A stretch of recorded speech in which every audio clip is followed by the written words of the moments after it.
Vídeo anterior, tentando entender um pouco da história da economia desse país, a caótica história da economia brasileira, ali por volta de 1926 até 1929, que é o período que eu estou atualmente, do Washington Luiz, era o presidente, né? Vamos ver quem que era o ministro da Fazenda? Será que era o Getúlio Vargas? Que agora eu me esqueci. Não lembro, rapaz. Vamos lá. Washington Luiz, né? De 1926 até 15 de novembro de 1926 até 24 de 10 de 1930. Washington Luiz Pereira de Souza. Nesse período, quem foi o nosso querido ministro da Fazenda? Com esse caos todo aí. Olha só, Getúlio Dornelles Vargas, 15 de 11 de 1926 até 17 de 12 de 1928. Mas hoje no vídeo quero tratar sobre 1929, que foi onde ocorreu também um grande choque.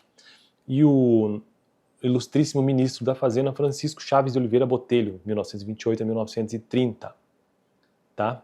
E ainda houve mais um, Agenor de Rúria ainda, Washington Luiz, 24 de 10 de 1930. Não, então, Washington Luiz, Getúlio Vargas e Francisco Chaves de Oliveira Botelho.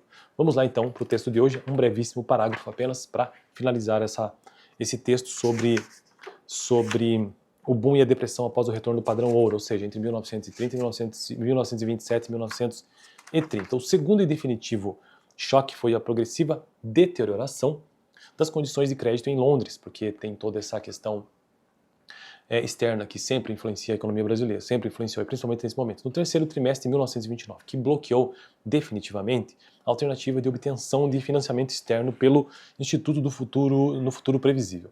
As autoridades responsáveis pela defesa ainda tentaram desesperadamente obter do Banco do Brasil os recursos indispensáveis ao menos para as compras necessárias à manutenção dos preços em Santos, visando evitar as consequências desastrosas de um colapso de preços, mesmo ao custo de deslocar todo o peso da defesa para os ombros dos cafeicultores.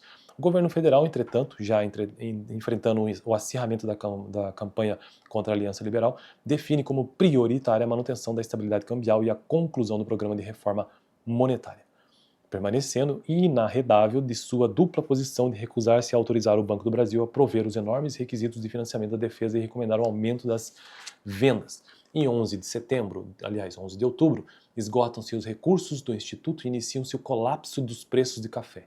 Então, iniciou-se o colapso dos preços de café em 11 de outubro. No fim do ano, os preços já atingem um terço do valor anteriormente garantido pela defesa e ao longo de 1930. Que terrível foi de 1929 e 1930. A contratação das vendas e a reversão das expectativas nos países consumidores fazem do café um dos casos mais dramáticos da queda de preço entre os produtos primários durante os estágios iniciais da Grande Depressão. A Grande Depressão é a crise econômica americana de 1929. O colapso dos preços do café foi o golpe de misericórdia no equilíbrio do balanço de pagamento. O balanço de pagamento, né, a diferença entre exportação e importação. Mas, em impressionante semelhança com os eventos que antecederam o colapso do padrão ouro diante da guerra, o governo federal agarrou-se teimosamente à manutenção do padrão no pressuposto otimista de que seria possível obter um grande empréstimo de estabilização a curto prazo. O resultado foi aprofundar mais ainda a contração monetária ao longo de 1930, transformando a recessão iniciada no início de 1929 em uma crise de proporções sem precedentes que acabaria por sepultar o regime. Rapaz. Bom, então esse foi o vídeo de hoje. No próximo eu quero tratar sobre uma reinterpretação da historiografia tradicional. O livro-texto que eu estou usando aqui no canal, bom, desse jeito aqui, então eu finalizo todo o tópico sobre o boom e a depressão após o retorno do padrão ouro, ou seja, entre 1927 e 1930, com uma política liberal. Aqui está o livro que eu estou utilizando, A Ordem e o Progresso. Estou construindo essa playlist sobre a história da economia brasileira, usando esse livro, que é bem difícil. Esse livro não é fácil, tá bom? Porque o texto é ruim, não é que é ruim, ele é complexo de ler e é mal organizado. Então, nesse sentido, é difícil organizar o meu próprio pensamento na hora que eu estou gravando esses vídeos sobre a história da economia brasileira. Mas para começar, pode ser esse livro mesmo, para a gente entender um pouco sobre isso, beleza? Fico por aqui, valeu!